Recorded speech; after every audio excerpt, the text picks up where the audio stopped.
পলাতকদের কারখানা কিনলে সহযোগিতা করবে সরকার, এমনই মন্তব্য করেছেন শ্রম ও কর্মসংস্থান উপদেষ্টা এম সাখাওয়াত হোসেন। ব্যবসায়ীদের মনোনয়ন দেওয়ার ক্ষেত্রে বাড়তি সতর্কতা অবলম্বন করতে রাজনৈতিক দলগুলোকে অনুরোধ করেন তিনি।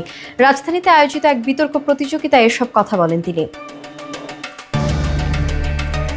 এফডিসি মিলনায়তনে অনুষ্ঠিত বিতর্ক প্রতিযোগিতায় তিনি জানান, অনেক কারখানা মালিক দেশ ছেড়ে চলে গেছেন, তাদের আর ফিরে আসার সম্ভাবনা নেই। কাজেই তাদের সম্পদ বিক্রি করে শ্রমিকদের পাওনা পরিশোধ করা হবে। ইতোমধ্যে এই বিষয়ে ব্যাংকের সঙ্গে আলোচনা হয়েছে বলেও উল্লেখ করেন তিনি।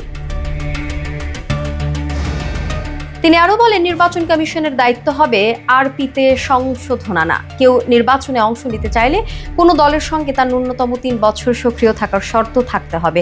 বিগত সংসদে নির্বাচিতদের 60 থেকে 70% ব্যবসায়ী ছিলেন। মন্তব্য করে তিনি বলেন, ব্যবসায়ী যদি নমিনেশন পান তাহলে তার আদ্যপান্ত খুঁজে দেখতে হবে তিনি কি ব্যবসা করেন, ব্যবসাটা কিভাবে করছেন, কতদিন ধরে করছেন, কোথা থেকে আসছে তার আয়। পাশাপাশি বিদেশে পালিয়ে যাওয়া মালিকদের বিরুদ্ধে রেড অ্যালার্ট জারির বিষয়েও উদ্যোগ নিচ্ছে সরকার, জানান উপদেষ্টা। আওয়ামী সরকারের পতনের পর সরকারে পদপ্রাপ্ত অনেক ব্যবসায়ী শ্রমিকদের বেতন না দিয়েই দেশ থেকে পালিয়ে যায়। এসব ব্যবসায়ী ক্ষমতার অপব্যবহার করে অবৈধ উপায়ে অর্থ পাচার সহ নানা বেআইনি কাজকর্মে জড়িত ছিলেন। কাজেই রাজনৈতিক পট পরিবর্তনের পর তাদের বিরুদ্ধে সরকার কঠোর অবস্থান নিয়েছে।